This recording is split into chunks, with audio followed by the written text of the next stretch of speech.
bhagavate Vasudevaya.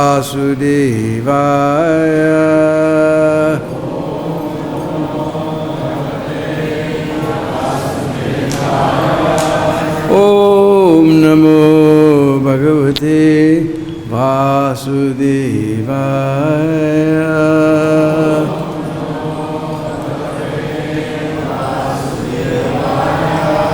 Om Namo Bhagavate Vasudevaya.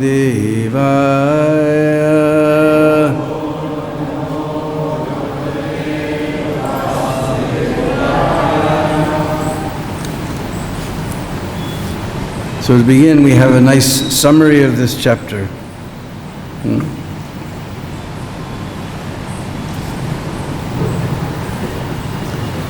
The killing of Pralambasura is described in this chapter.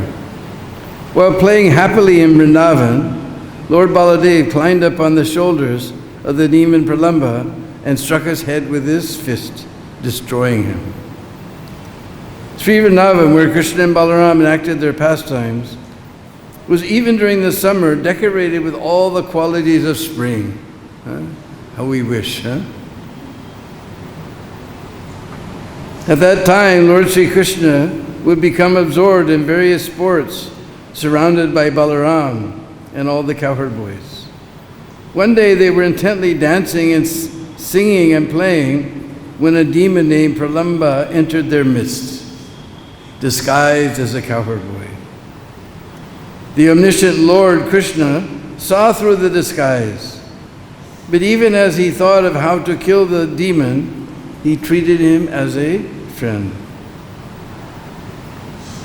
Kṛṣṇa then suggested to his young friends and Baladev that they play a game involving contending parties.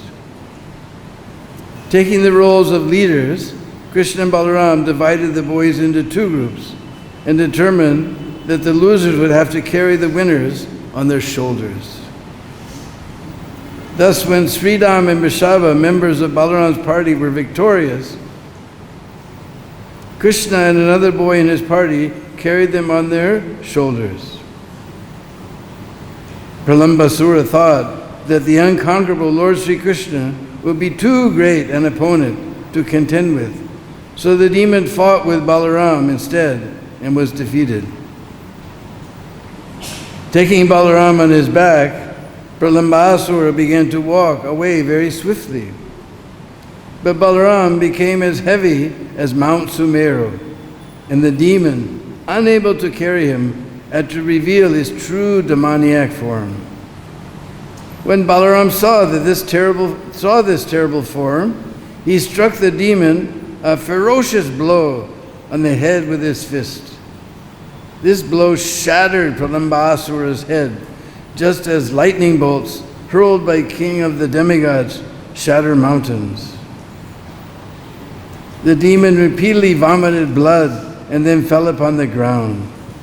When the cowherd boys saw Lord Balaram return, they joyfully embraced him and congratulated him as the demigods showered garlands of flowers from the heavens and glorified him. So we have about 12 verses with no purport, so we'll just read them and then we'll do number 12 responsively.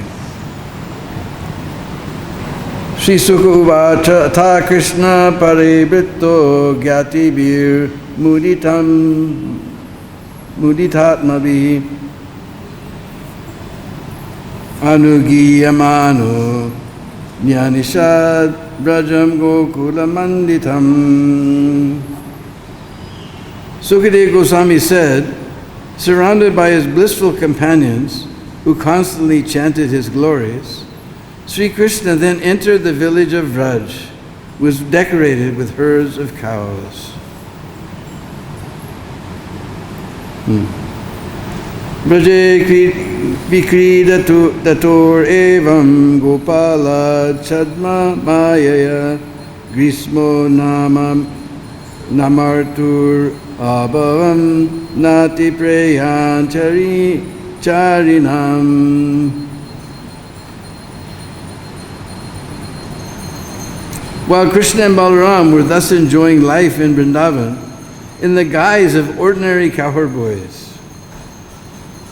The summer season gradually appeared. This season is not very pleasing to embodied souls, as we're experiencing. Purport. In Volume 1, Chapter 18 of Kṛṣṇa, the Supreme Personality of Godhead, Srila Prabhupada comments as follows.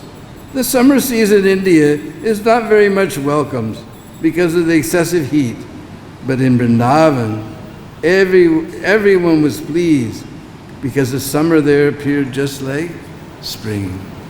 We have to become self-realized so we can appreciate the summer here.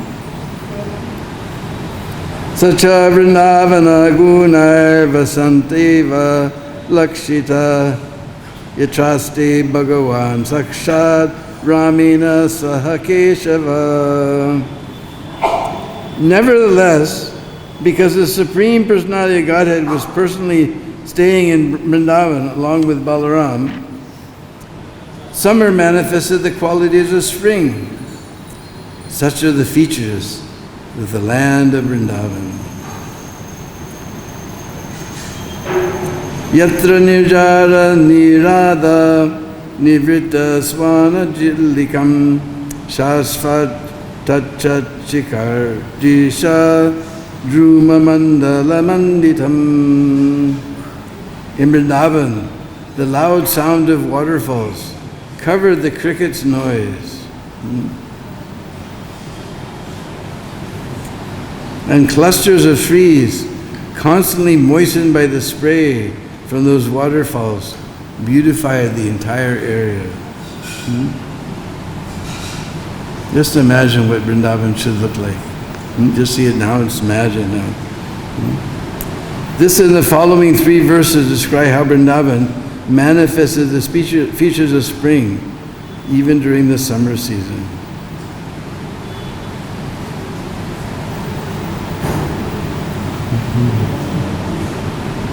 Saritsara prasravanor mibayuna kalarakun kanjot palarenu harina navidyate yatra vanokasam davo nigadavanyarka bhavoti sadvale. The wind wafting over the waves of the lakes and flowing rivers carried away the pollen of many varieties of lotuses and water lilies, and then cooled the entire Vrindavan area. Thus the residents there did not suffer from the heat generated by the blazing summer sun and seasonal forest fires. Indeed, Vrindavan was abundant with fresh green grass.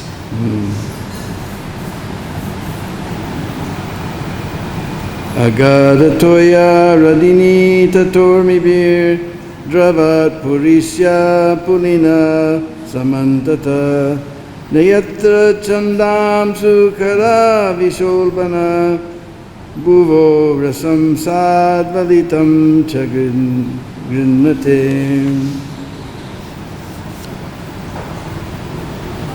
With their flowing waves, the deep rivers drenched their banks, making them damp and muddy.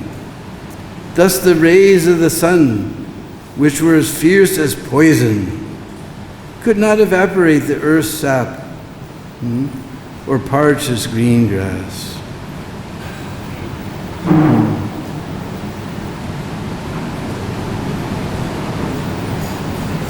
Vanam kusumitam sriman nada chitra mriga dvijam gayan mayura brahmaram kujat koki lasarasam. Flowers beautifully decorated the forest of Vrindavan, and many varieties of animals and birds filled it with sound. The peacocks and beasts sang, and the cuckoos and cranes cooed.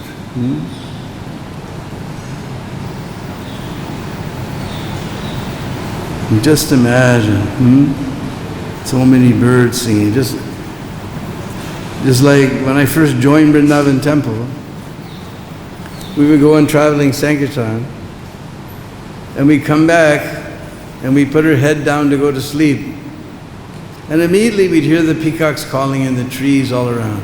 They start over here, and then over here. So, oh, now we're in Vrindavan.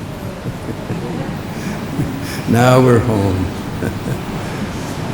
Now, unless you live on the very edge of Vrindavan, we don't hear the peacocks anymore.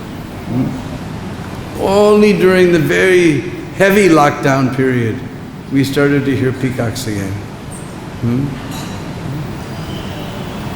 But I used to watch them dance on the roof of MBT. I can remember those days.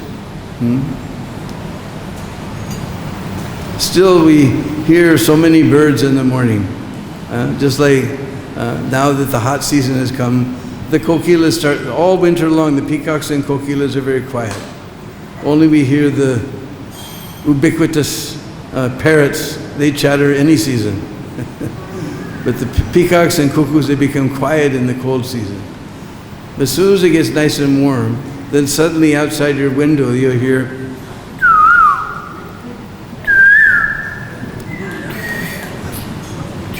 they start out low and they go higher.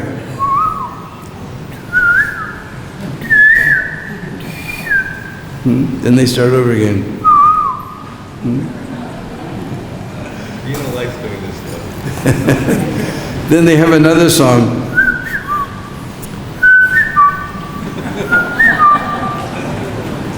And there's another song I hear mostly in Mayapur. I haven't heard it so much here, but they go.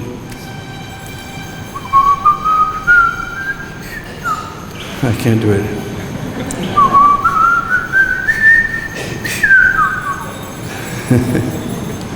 And then their most famous song is very hard to imitate. It goes something like,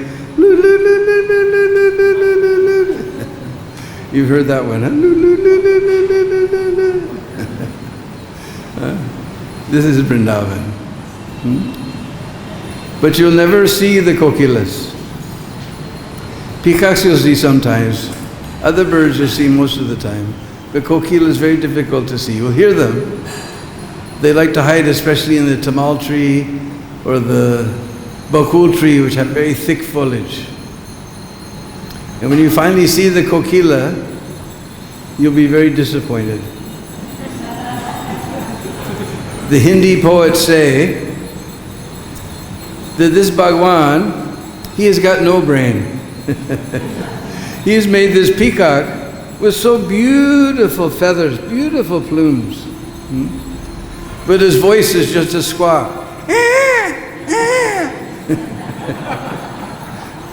And his kokila has so beautiful voice, but he's black as a crow. You finally see them a little bit smaller than a crow and completely black. And because of this, the female kokilas, the ladies will get a big kick out of this. The lady kokilas, they lay their eggs in the crow's nest and then finished. Ta-ta.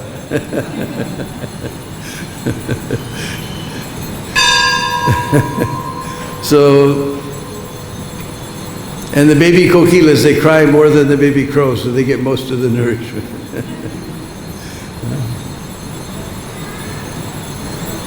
So because still there's some trees around here, we hear some of these birds in the morning. If you go to Terkadam, then you can hear the peacocks. If you go to Madhuvan's not very far away, only 20 kilometers away from here, maybe not even that, 20 minutes.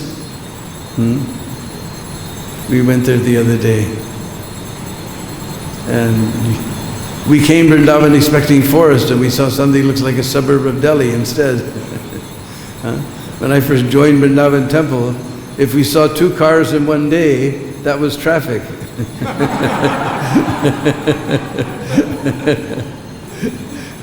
And they were all ambassadors. Now they don't even make ambassadors. If you go to, I was just in Calcutta, there somehow or other they like ambassadors. All the taxis are ambassadors, and people are still driving around in that. But here, I hardly ever see an ambassador anymore. So,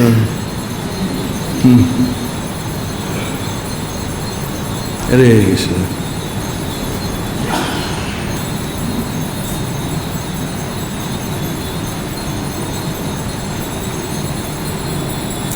Kridishyamanas Krishno Bhagavan Balasamyuta Venubhiryanayam Gopair Godanai Samrito Vishat. Intending to engage in pastimes, Lord Kṛṣṇa, the Supreme Personality of Godhead, accompanied by Lord Balarāma and surrounded by the cowherd boys and cows, entered the forest of Vrindavan as he played his flute.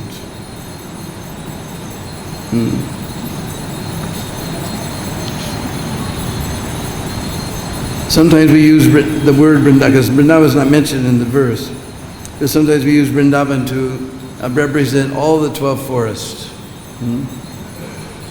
But usually the whole place we call Braj, and Braj is consisting of 12 forests, but since Vrindavan is the foremost, it's a representative. Actually, this pastime, also not very far away from here. You just, of course, nowadays we have the pipa pool, the pontoon bridge, so you can go there very easily.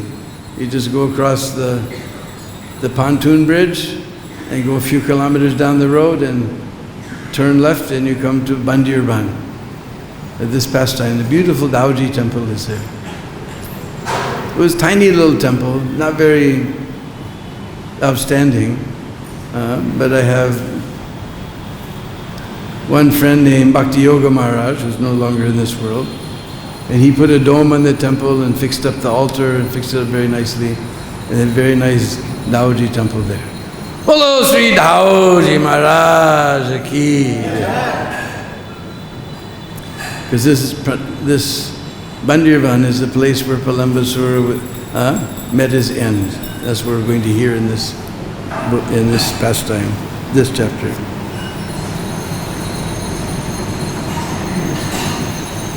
Pravala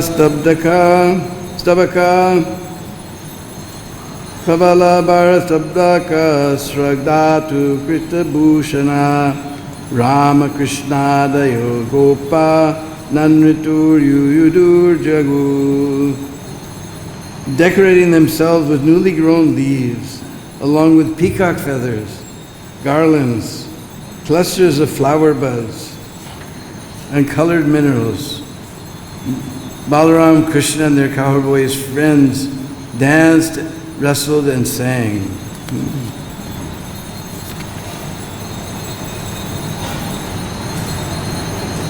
Nanritu danced, Yuyudu fought, and Jagu sang.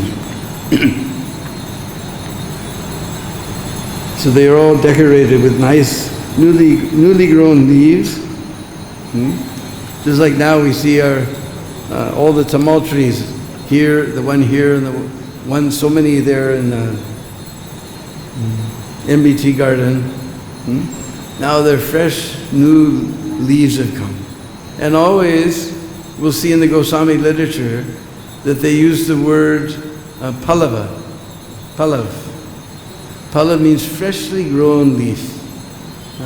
So if you go and you touch just now the freshly grown leaves that come on the tamal tree, if you want to get some idea, because this is a material thing, but at least you get some idea what Krishna's touch is like. You touch these tamal leaves and see how soft they are. One time I showed this to Umapati Swami. As soon as he felt it, you know what this feels like?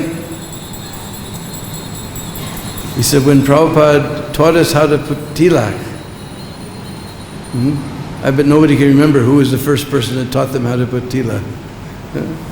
But in the old days, there was nobody to train anybody except Prabhupada. So Prabhupada taught it, and Prabhupada's finger running up his forehead felt just like this tamal leaf. And we see them so beautifully decorated, because we don't, some leaves are there, sometimes. And this is the opulence of this Kṛṣṇa Balarāma temple. Every morning we're simply astounded by the garlands that the ladies are stringing every day. So beautiful. I went to, when we were in Calcutta, we visited Bagbazar Gaudiya Math, one of the main temples. This is the first Gaudiya Math. Well, of course, this Ultadanga Junction Road, that was first Gaudiya Math. But after that, the first Gaudiya Math that Bhaktisiddhanta established was Bagbazar. And I saw that almost every Gaudiya Math is photocopied. They all have the same, this raised there's a raised platform for the altar room and a krikama marg around it, and then there's space, and then there's a kirtan mandap. There's some space in between, there's a kirtan mandap. I always wondered where this came from. Now I saw this was a photocopy of Bagbazar Gaudiya Math. And I was shocked, not one single flower. I was missing Vrindavan like anything. Not one single flower of the deities. Not one single flower. And every day we see Kṛṣṇa and Balarāma decorated so, and Radha-Shyam Sundar especially Radharani, so beautifully decorated with flowers, just like described here.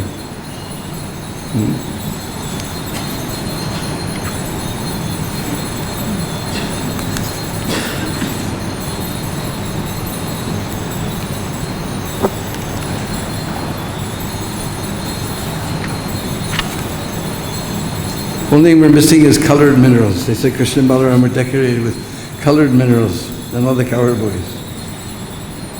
Krishnasya nrityata kechid jagu kechid avadayam venupanitalai sringai prasasamsur atapare. Excuse me.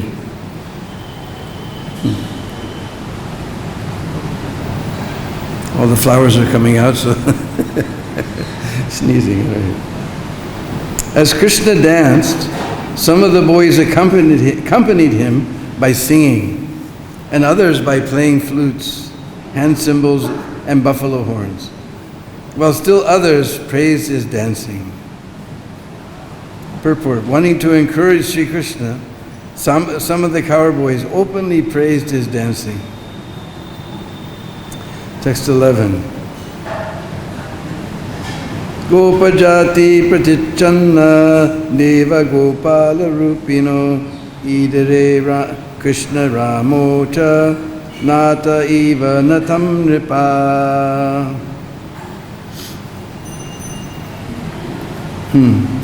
O king, demigods disguise themselves as members of the cowherd community. And just as dramatic dancers praise another dancer, worshipped Kṛṣṇa and Balarāma, who were also appearing as cowherd boys. Gopajati pratichanna, disguising themselves as members of the gopas, the demigods, and began to praise Kṛṣṇa as one dancer praises another. Okay, now text number 12. Bhramaṇair, laṅghanaiḥ, cṣepair, āsphoṭana-vikarṣaṇaiḥ, cikṛīḍatur, niyuddhena, kāka-pakṣa-dharau, kvacit. Bhramaṇair, laṅghanaiḥ, cṣepair, āsphoṭana-vikarṣaṇaiḥ, cikṛīḍatur, niyuddhena, kāka-pakṣa-dharau, kvacit. Bhramaṇair, laṅghanaiḥ, cṣepair, āsphoṭana-vikarṣaṇaiḥ, cikṛīḍatur, niyuddhena, kāka-pakṣa-dharau kvacit.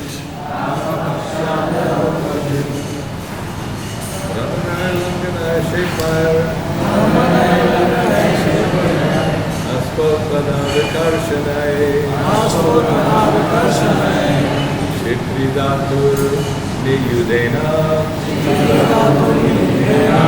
kāka-pakṣa-dharau kvacit.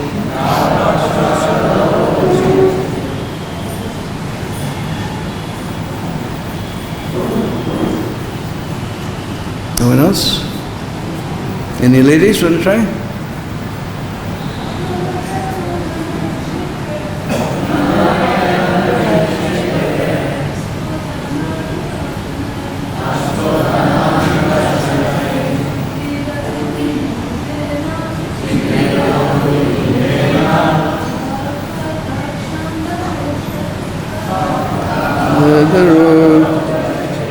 Bhramaṇair, with whirling about. Laṅghanaiḥ, jumping. Kṣepair, throwing. āsphoṭana, slapping. vikarṣaṇaiḥ, dragging. cikṛīḍatur, they, Kṛṣṇa and Balarāma, played. Niyuddhena, with fighting. Kāka-pakṣa, the locks of hair on the sides of their heads.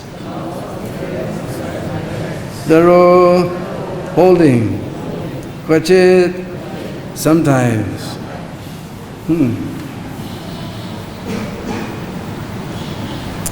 Kṛṣṇa and Balarāma played with their cowherd friends by whirling about, leaping, hurling, slapping and fighting.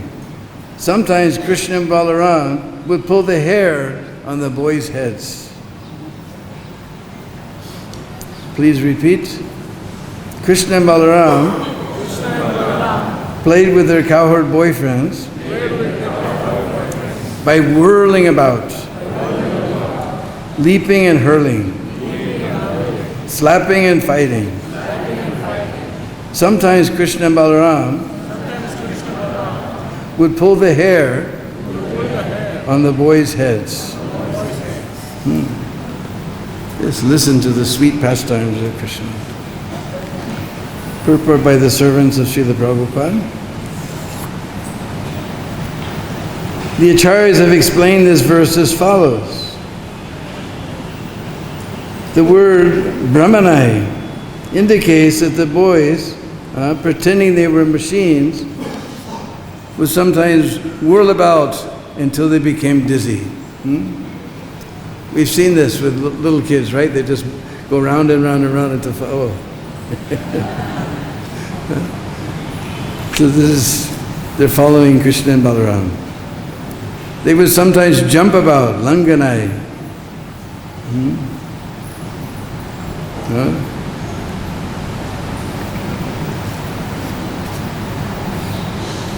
They tell the story about how, Prabhupada first taught us the Swami step like this. So we always used to just dance like this. Then one day in Los Angeles, in the old La Cienega temple, one saintly lady came, Shamama. She has her ladies' ashram just nearby, and she has her temple just down the road here. So Shamama came and to visit the temple. So they started kirtan, and suddenly she began to jump, and all her followers began to jump. And Prabhupada also raised his hands and began to jump. And I think it was Tamal or somebody called up Brahmananda in New York and said, Prabhupada's jumping. What? Prabhupada's jumping. What? Prabhupada is jumping. And ISKCON Kirtan has never been the same since. Otherwise we just go like this, you know, we never knew about jumping.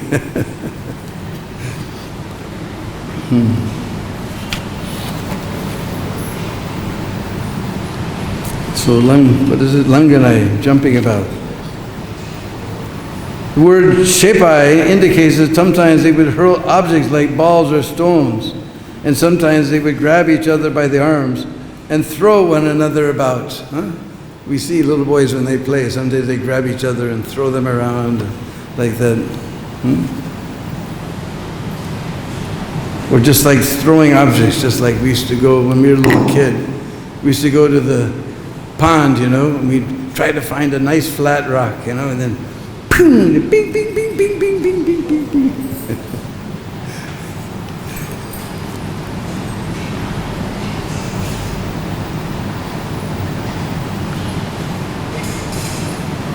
Āsphoṭana means that sometimes they would slap one another's shoulders or backs.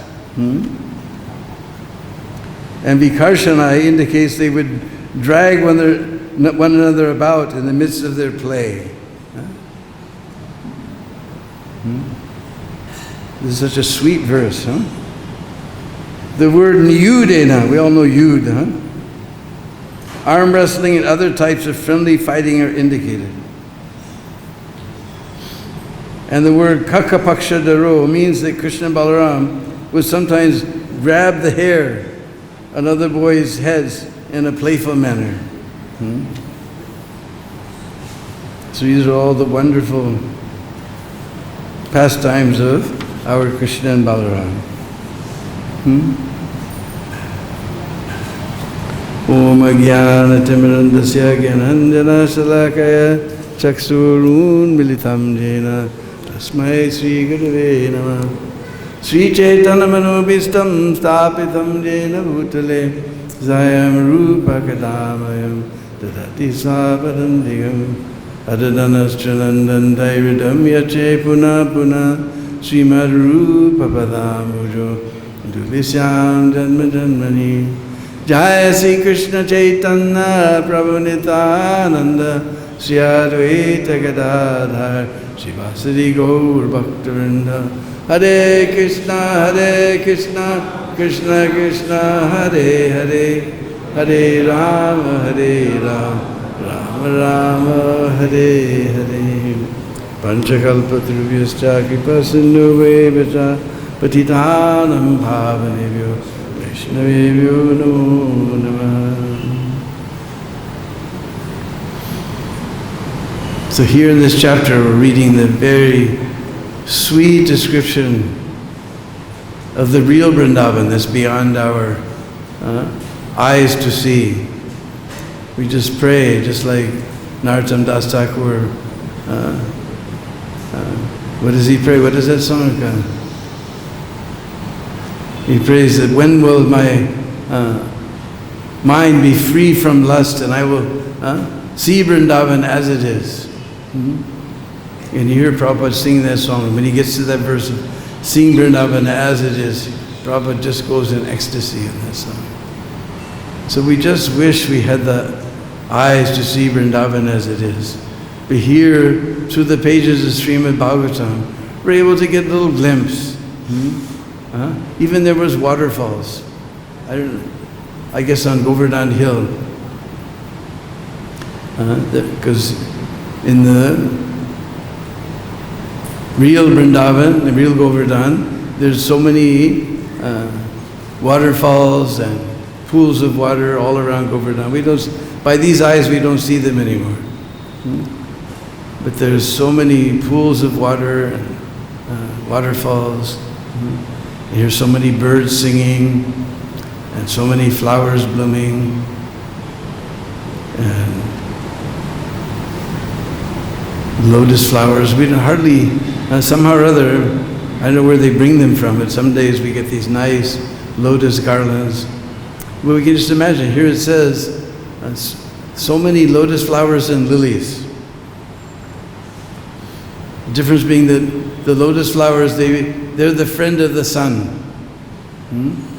Rupa Goswami has a beautiful Jamunastak where he sings, the last line is Mam Punatu Sarvadara Binda Bandhu Nandani.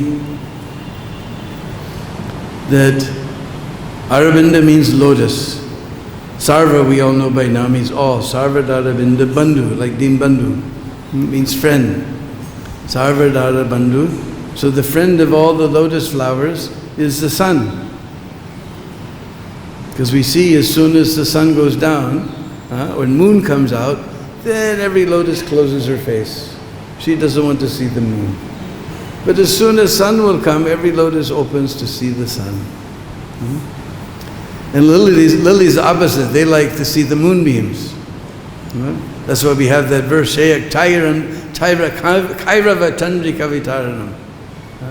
the moon-like beams of the, lily-like beams of the Sankirtan movement. And the Kairavas, they bloom around October, November. We see these beautiful white flower garlands, but they bloom at night. They bloom in the beautiful white flowers. So all their different types of pollens being carried by the breeze. We wish every day somehow on my app it gives the pollution index of Vrindavan air. But previously it was filled with pollen of lotuses and lilies. And little droplets of water were blowing. It was very pleasant, even though it was summertime, it was very pleasant, just like springtime. Here's described that the rivers were flowing very deep, because summertime means all the snow in the mountains is melting. So all the rivers become full. Now we've blocked it all off with so many dams, so we hardly see any water. Here it describes that they were full of water, and thus it was impossible for the sun to parch the earth or make the grass go brown. So wonderful descriptions. And here we're hearing Kṛṣṇa and Balarāma, so many wonderful pastimes.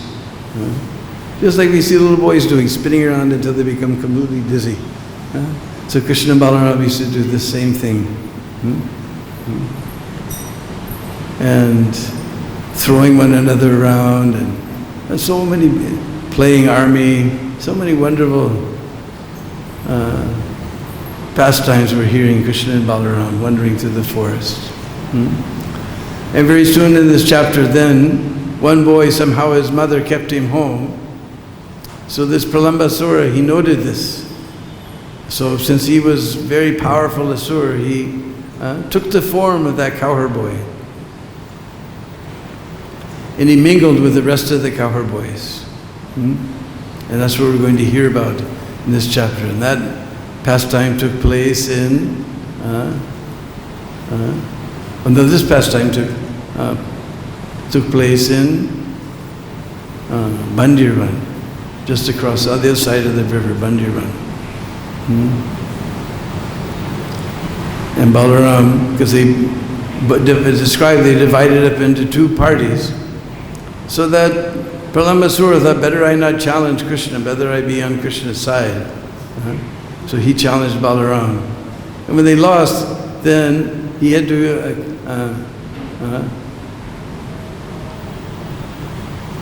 carry Balaram on his shoulders. So we see little boys always playing like this, jumping on each other's shoulder and dancing around. So they were all dancing around. And then we'll see this Pralambasura begins to take Balaram very far away. And Balaram, what's going on here? And suddenly he expands himself. And Kṛṣṇa, he understood everything. Then he gave wink to Balaram. Balaram suddenly understood, oh, this is a big demon. So we're going to hear about this wonderful, Balaram whirled his hand around and pow! Smashed that demon. Later very graphic description comes.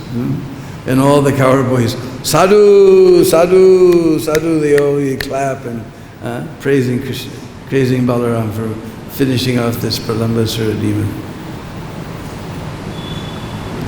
So this is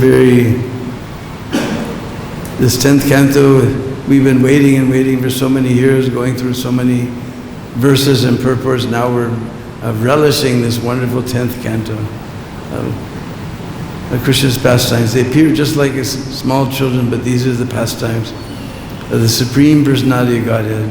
And by hearing about them and repeating them, we'll become freed, and we'll also be able to enter into that real Vrindavan and see all these things that were being described here.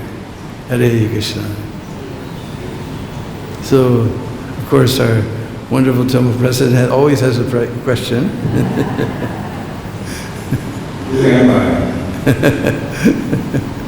So this Nitya Leela is flowing like a Ganges river, unlimited incarnations of the Lord, and they're already in the scripture. So all these demons that are coming are already named, and everything's happening. It's happening in unlimited universes. So is it like stereotype, or is it already known that Putana is coming, is already known Vrindavan is coming, and all the sufferings that Prahlad had to endure, and the Bandhus, and all the intrigue? Oh, Krishna. Where is the independence fall in all this? Well, Krishna, of course, knows all these things, but Krishna has he has two interesting potencies. One is he's Sarvagya, he knows everything, and I forget what the other word is called. He makes himself completely unaware of everything, just like an ordinary person, in order to relish these pastimes. So although we could say a stereotype, Krishna knows everything, but he makes himself completely ignorant of everything, and it's just like happening again for the first time. Just like sometimes people ask me, don't you get tired of taking people on Parikrama and seeing the same place over and over again? But for me, seeing the devotees who come here, seeing their eyes and see them seeing these places for the first time and hearing these pastimes, it's like that first time again for me. I see it all going on just like the first time.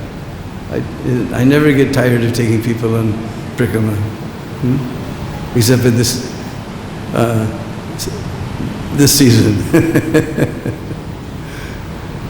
So, does that satisfy your question? Thank you very much. My question is, it is mentioned in Bhagavad-Gita that Kṛṣṇa and Balarāma come on this earth planet just like looking like human beings. And of course, we look like Kṛṣṇa because we are human beings, so we look like Kṛṣṇa. But Kṛṣṇa, when he comes, he makes himself looking like a human being of the earth planet. So that means that the Kṛṣṇa we have on the earth planet looks a little different than the Kṛṣṇa in the spiritual world. It doesn't look the same. No, exactly the same. It's not that we look like, it's not that Krishna looks like human beings, it's that human beings look like Krishna. Our form, like some people say God has no form. But to say that God has no form, that's putting a limit on God. We know that God is unlimited. So if you say, but he can't have a form, then you're putting a limit. Who gave you the right to put limits on God? So Krishna has a form, and that's described in the scripture. And our form is similar to his. Not that Krishna looks like us, we look like Krishna. Because we have a similar form. So that the Krishna occasionally manifests that form in this world, and even the atheists are able to see. Atheists are always challenging, you show me God, but even Krishna came and displayed that he was God. Still they didn't believe. Still that we was reading, all these demons still came and tried to fight with them and kill them in so many ways. The same.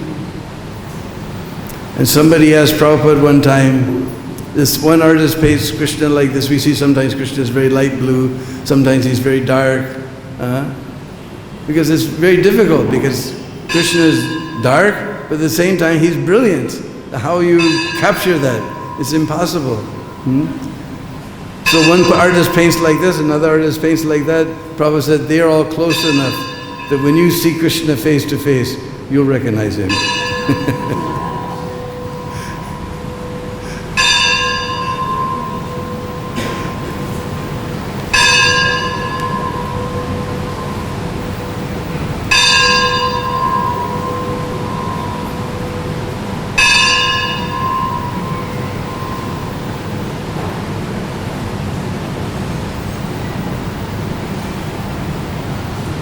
So if there's no more questions, we can all fall down to the very soft and wonderful lotus feet of that great personality who's given these wonderful, translated for us these wonderful pastimes of Krishna. Srila Prabhupada ki.